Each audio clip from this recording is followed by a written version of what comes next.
അവിടെ കാഞ്ഞങ്ങാട് ബീഫ് റിബില്ലേ ഉണ്ടല്ലോ, അടിയുണ്ടോ? എന്നാ പോവാ ബാ സെറ്റ്. ഇവരാണ് പറഞ്ഞത് ഇവിടെ ബീഫ് റിബ് ഉണ്ട്, ഷവായ ഹബ് ഉണ്ടെന്ന് പറഞ്ഞു. തിന്നിട്ട് ടേസ്റ്റ് ഉണ്ടോ ഇല്ലയോ കഴിച്ചതിന് പറയാ, ഇല്ലെങ്കിൽ ബാക്കി അവന് കൊടുക്കാം. ഓക്കെ ബാ. ഇവിടുത്തെ ബീഫ് റിബ്സ് ഒരു രക്ഷയില്ലാന്ന് പറഞ്ഞാൽ ഒരു രക്ഷ.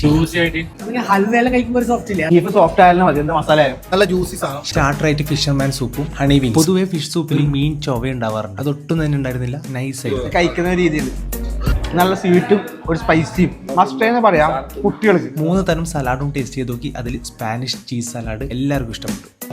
സ്പാനിഷ് ചീസ് നല്ല അടിപൊളിയായി. അതാ അടിപൊളി, അടിപൊളി. പിന്നെ ഇതാ Arabic platter. This is Arabic platter.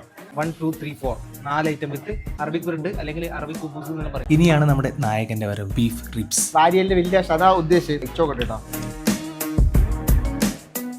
അതിൽ തന്നെ ഇതിനെപ്പറ ഞാൻ ഒന്നും പറയാനില്ല. നല്ല സ്ലോ കുക്ക് ചെയ്ത് ടീം. ബീഫ് സോഫ്റ്റ് ആയാലും മതി, എന്ത് മസാല ആയാലും ആ സോഫ്റ്റ് തന്നെ ഇല്ലേ അലിഞ്ഞു പോകുന്നു.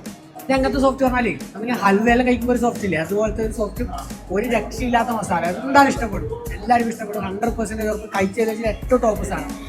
നല്ല ജ്യൂസി ആയിട്ട് നല്ല അടിപൊളിയുണ്ട്, എരിവില്ല, നല്ല ജ്യൂസി സാധനം, അടിപൊളി സാധനം. സാധാരണ നമ്മൾ ഈ എനർജി ബൂസ്റ്റിലാണ് വൈൻഡ് അപ്പ് ചെയ്യാറ്, പക്ഷേ ഇന്ന് പിസ്താഷ്യൂ ക്രഞ്ചി പാക്കും കുനാഫയും അറബിക് വുമാലിയും കൂടി ട്രൈ ചെയ്ത് നോക്കി. അങ്ങനെ നമ്മൾ ഷവായും അൺലിമിറ്റഡ് റൈസും മാത്രമല്ല ഇഷ്ടംപോലെ ഐറ്റംസ് മെനുവിൽ ആഡ് ചെയ്തിട്ടുണ്ട്. എല്ലാവരും പോയി കഴിച്ചു നോക്കുക, ഫീഡ്ബാക്ക് അറിയിക്കുക. ബൈ.